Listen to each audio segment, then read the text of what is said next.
పెసరపప్పు కాకుండా పెసళ్ళని వాడి చేస్తున్నాను.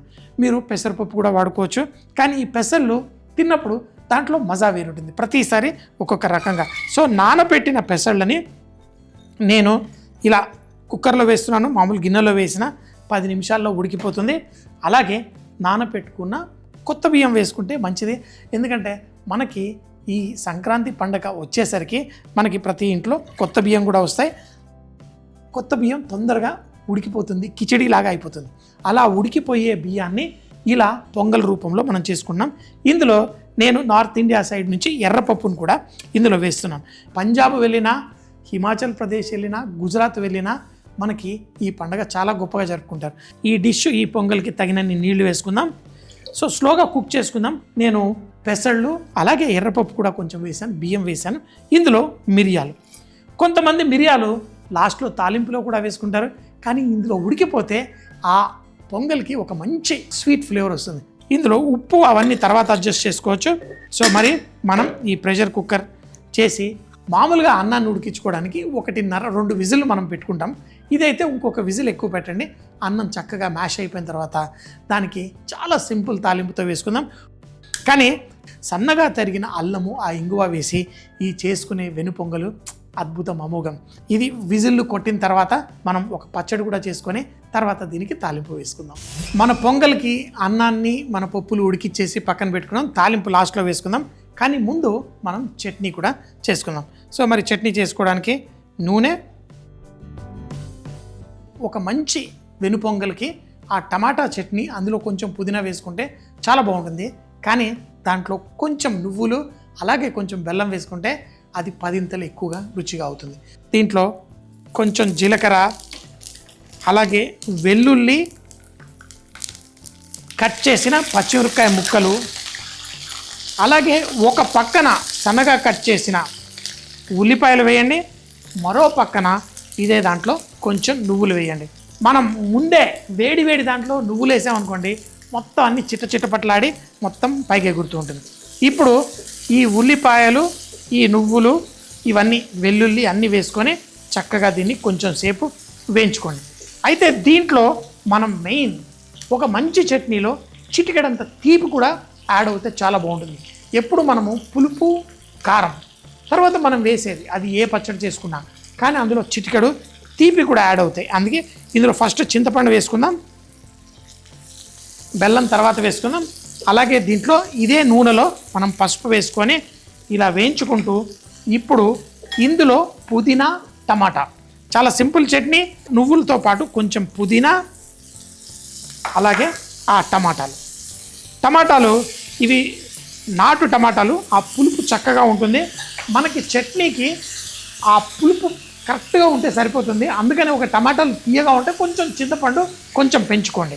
సో ఇప్పుడు వీటిని స్లోగా వేసి దీంట్లో కొంచెం ఉప్పు కూడా వేయండి.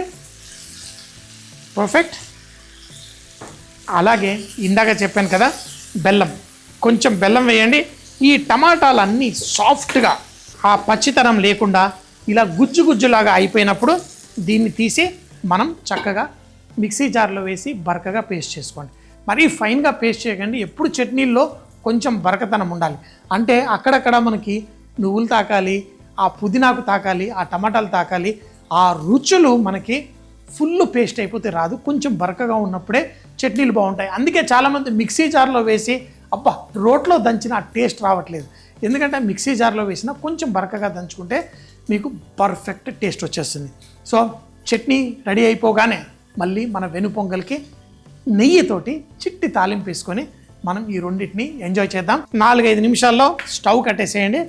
ఎందుకంటే చూడండి ఆ టమాటాలు ఇలా గుజ్జుగా అయిపోయింది. సో మరి దీన్ని లైట్గా చెప్పాను కదా బరకగా గ్రైండ్ చేయండి. ఇప్పుడు ఈ చట్నీ రెడీ అవ్వగానే నెక్స్ట్ నెయ్యి తాలింపు వేసుకొని మన వెనుపొంగల్ ఎంజాయ్ చేద్దాం.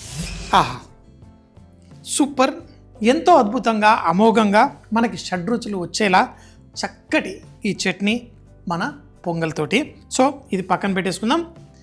ఇప్పుడు నా ఈ కుక్కర్లో మీరు చూస్తే చూడండి మంచిగా అంతా కుక్ అయిపోయింది. మన పెసళ్ళు కూడా పర్ఫెక్ట్. ఇది మనకి సింపుల్ తాలింపు వేసుకుందాం. పండగ పూట నూనె వేసి తాలింపు వేస్తే కుదరదు. అందులో ఈ పొంగల్ పిల్లలు అందరూ చాలా ఇష్టపడి తింటారు. చక్కగా మంచిగా నెయ్యి వేసుకుందాం. దీంట్లో తాలింపుకి సన్నగా కట్ చేసిన అల్లం చాలా చాలా ముఖ్యం. దీంట్లో కొంచెం అంత జీలకర్ర వేసుకోండి. ఆ జీలకర్ర లైట్గా చిట్టుపట్లాడుతుంటే ఇందులో మిరియాలు ముందు కూడా వేసాను, మరి కొంచెం ఇందులో కొన్ని మిరియాలు ఆ వేగితే దాన్ని మజానే వేరు. సో అలాగే సన్నగా తరిగిన అల్లం, కరివేపాకు, కొంతమంది పసుపు వేసుకోవాలనుకుంటే వేసుకోండి. దీంట్లో పచ్చిమిరపకాయలు, అలాగే మనం పొంగల్ వండేటప్పుడు ఉప్పు వేసుకోలేదు, దీంట్లోనే లైట్గా కొంచెం వేసేసుకుంటాను. ఇప్పుడు మన ఈ అన్నాన్ని ఏదైతే మనం కుక్ చేసుకున్నామో దీన్ని కుక్కర్లో మార్చి, ప్రపంచంలో అన్ని దేశాల్లో ఒక ఐటమ్ ఉంటుంది, ఇలాగే ఉంటుంది, మోస్ట్ కంఫర్టింగ్ అని. మన దేశంలో మాత్రం ఇది ఈ పొంగల్ రూపంలో, మిగతా టైంలో వండుకున్నప్పుడు దీనికి కిచిడి ఇలాంటి పేర్లు పెడుతూ ఉంటారు. ఉప్పు కూడా వేసాను. దీన్ని చక్కగా కలుపుకోండి. అన్నం మితుకులాగా ఉండకూడదు, కొంచెం అంతా కుక్ అవ్వాలి. అయితే ఇప్పుడు మీకు కొంతమందికి మరీ పలసగా ఇష్టం, కొంతమందికి ఎలా కావాలంటే అలా. ఒక అద్భుతమైన న్యూ బిగినింగ్, అంటే పాత చెడు జ్ఞాపకాలన్నీ వదిలేద్దాం, మనలో ఉన్న చెడుని కూడా తీసి బయటపడేద్దాం, కొత్త స్టార్ట్ చేద్దాం, జీవితాన్ని గొప్పగా జరుపుకుందామనే ఆ ఉద్దేశంతో స్టార్ట్ చేసేటప్పుడు కూడా ఈ అద్భుతమైన కిచిడి వాడతారు. ఉప్పు అంతా పర్ఫెక్ట్గా సరిపోయింది. ఈ వెను పొంగల్తోటి ఏంటి మనం ఈరోజు ఈ చట్నీతో వడ్డించుకుందాం. చాలామంది ఈ వెను పొంగల్ని బ్రేక్ఫాస్ట్లో చేసుకొని దాంతోపాటు సాంబార్ కూడా వేసి వడ్డించుకుంటారు. కానీ ఈరోజు పండగ పూట మనం మంచి చట్నీ పర్ఫెక్ట్ రెడీ. ఇంకేంటి ఆలస్యం, వడ్డించేసుకుందామా? సో చూడండి, పర్ఫెక్ట్ మన నాకు ఎప్పుడైనా కానీ అది ఇడ్లీకైనా, దోశకైనా, పొంగల్కైనా చట్నీ ఎంత అద్భుతంగా ఉండాలంటే ఆ చట్నీ ఇంకా ఇంకా తినాలనిపించే విధంగా ఉండాలి. సో మనకి చక్కటి పండగ పూట ఆ మిరియాలు వేడివేడిగా ఇలా చేసిన వెంటనే దీన్ని తినేసేయాలి. పర్ఫెక్ట్. వడ్డించేటప్పుడు మాత్రం మళ్ళీ దీనిపైన కొంచెం నెయ్యి వేయాలనిపిస్తుంది, ఎక్కువ వేయను, కొంచెం నెయ్యి లైట్గా, అంతే చాలు.